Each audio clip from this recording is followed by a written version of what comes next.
You know, is it like everyone goes away for Halloween in Haddonfield?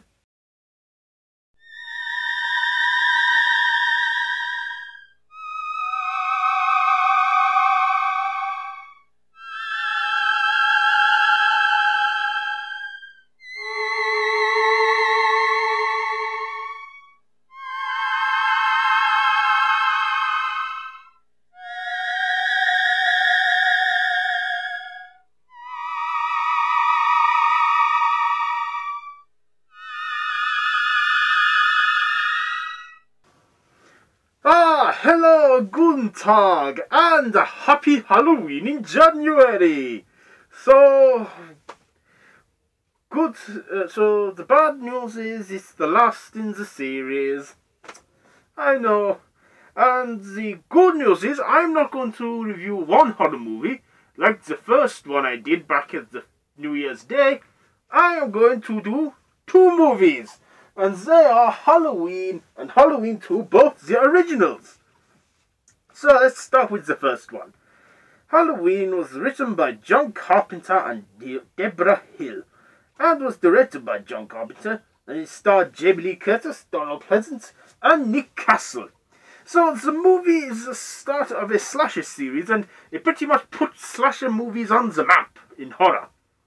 So it starts in Halloween night 1963, where little boy Michael Myers kills his sister Judith, and 15 years later he escapes from Smith's Grove Sanitarium, where he was looked after by Dr. Samuel Loomis, played by Donald Pleasance. Said in the movie, we focus it on Laurie Strode, who is played by, at the time, newcomer actress Jamie Lee Curtis, the daughter of Janet Leigh. So, it was originally titled The Babysitter Murders. And the mask that Michael Myers was going to wear, the killer in the movie, he was originally going to wear a clown mask because it was that low budget. Till the production team came to them, of course, with a Dawn Post William Shatner Captain Kirk mask, and they painted it white. And cut the eyes bigger, cut rid of the sideburns, and it worked. You know, the mask is iconic to this very day. Also, I think that Data's face I think Data very dangerously resembles Michael Myers' mask in Star Trek The Next Generation. Anyway, on with the review. Dr. Sam Loomis is on the hunt for him because he knows where he has gone. He has gone home.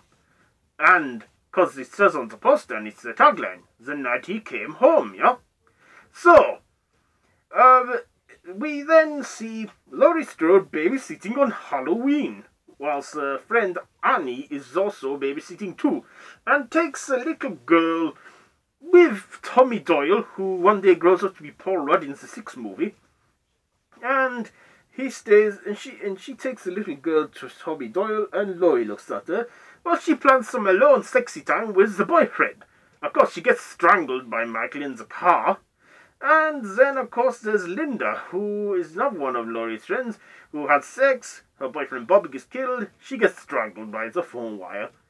Anyway, the movie then continues where it turns into a fight for survival when Laurie Strode is constantly running from the killer Michael Myers. And I'm just thinking, though, where the hell is everyone? Are they all taking a vacation on Halloween? How come no one hears any screaming outside or distress? It is beyond me, yeah? Also, how many pumpkins did we see in the movie, yeah? Anyway, the movie then has the big finale, where Laurie is fighting off Michael Myers and his mask falls off. And then Dr. Sam Loomis, bang, bang, shoots him. All the many times he falls out the window. Laurie then says, was that the boogeyman? And Dr. Loomis then says, you know, I think it was. And that's how the movie abruptly ends. Of course, that was 1978. About a couple of years later, 1981, the first sequel came out, which of course was Halloween 2, which was tagline was the night he came home. Now, the movie was not directed by John Carpenter. He thought he'd give the directing chair to a first-time director, Rick Rosenthal or something. I can't pronounce his name right. And it was written still and directed and produced by both John Carpenter and Deborah Hill. The movie stars Jamie Lee Curtis, Donald Pleasence, reprising their roles as Laurie Strode and Dr. Loomis. Only this time, Nick Castle does not play the role of Michael Myers. It is Dick Warlock. So the movie takes place straight off from when the first one ended. A direct sequel. The movie carries on where Michael is still out at large and is on the kill. Of course, Laurie is taken to the hospital and, well, she's still trying to survive the killing of Michael Myers. And Michael seems to be only interested in her for some reason.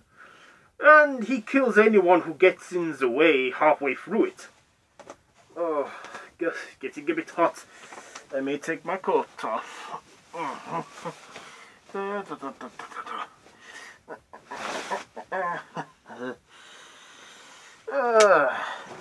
That's better. Quite warm in my hideaway today. So yeah, of course, as I forgot to mention in my introduction, but I'm not doing anything dodgy with surgery or human body parts. I'm here in my hideaway, reviewing horror movies. There you go, there's the intro. Back to the review on Halloween 2. So yeah, the movie, it carries on from the first one. And the finale of the movie was where Jamie Lee Curtis, Laurie Strode, is in hospital trying to survive the knife of Michael.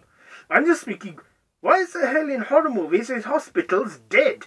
There's literally no one there. There's no doctors, there's doctors, but there's not as many, and where are the other patients?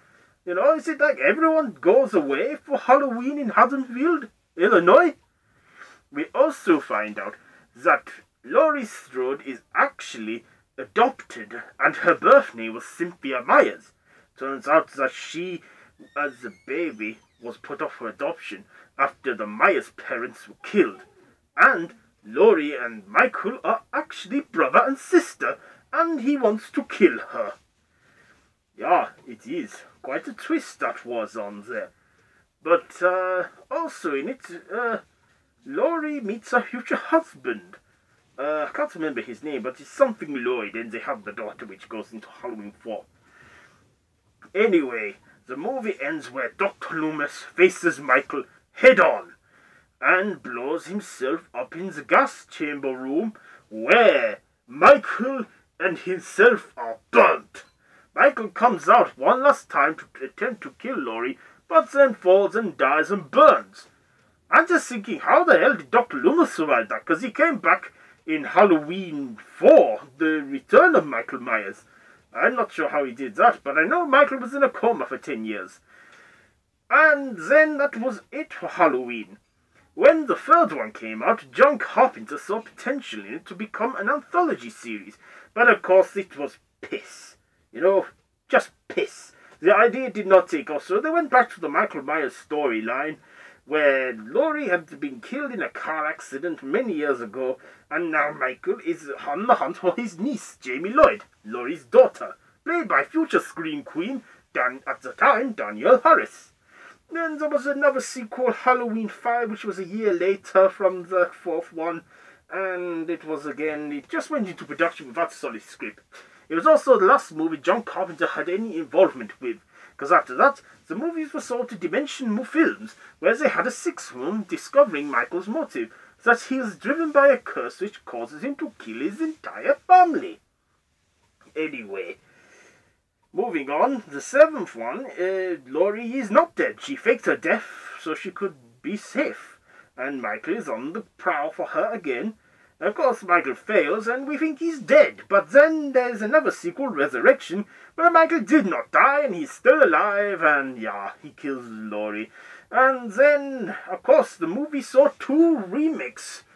Resurrection was the last movie in the franchise, and there were 2 remakes.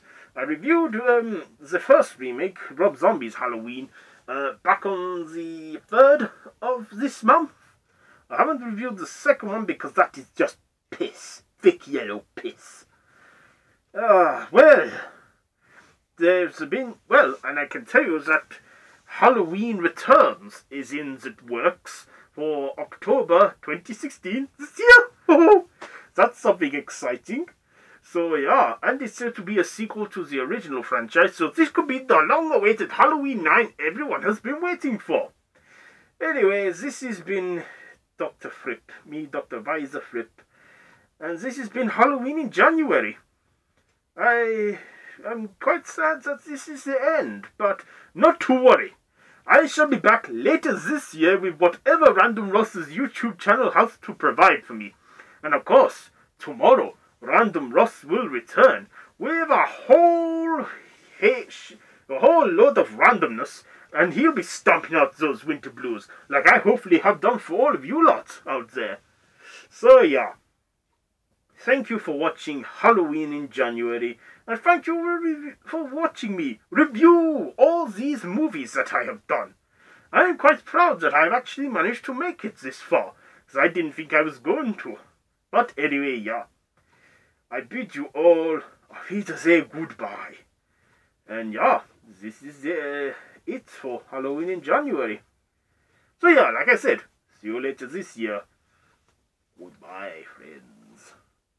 Oh, also I forgot to say, be sure to like, share, comment, and subscribe to Random Ross's YouTube channel. And Random Ross is still on his social media, so the link's down below to that, where you can go on his Facebook, his Twitter, follow him on Facebook and Twitter to stay updated on what he gets up to outside of YouTube. And yeah, so until we meet again, goodbye, friends, yeah? So long, farewell, auf Wiedersehen, goodbye, adieu, adieu, to you, adieu, adieu, see you. Oh yeah, silly me, I forgot to rank them. I'll give Halloween a good 4 pumpkins out of 5 knives, and Halloween 2, I shall give that a good 4.5 pumpkins out of 5 kitchen knives, yeah? And that is that.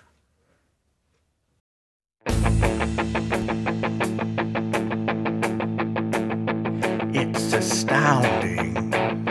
Time is fleeting. Madness takes its toll. But listen closely. Not for very much longer. I've got to keep control. I remember doing the time warp, drinking those moments when the blindness would hit me and the void would be calling. Let's do the time warp again. Let's do the time warp again. It's just a jump to the left and then a step to the right, with your hands on your hips. You bring your knees in tight, and it's a perfect thrust that really drives you insane.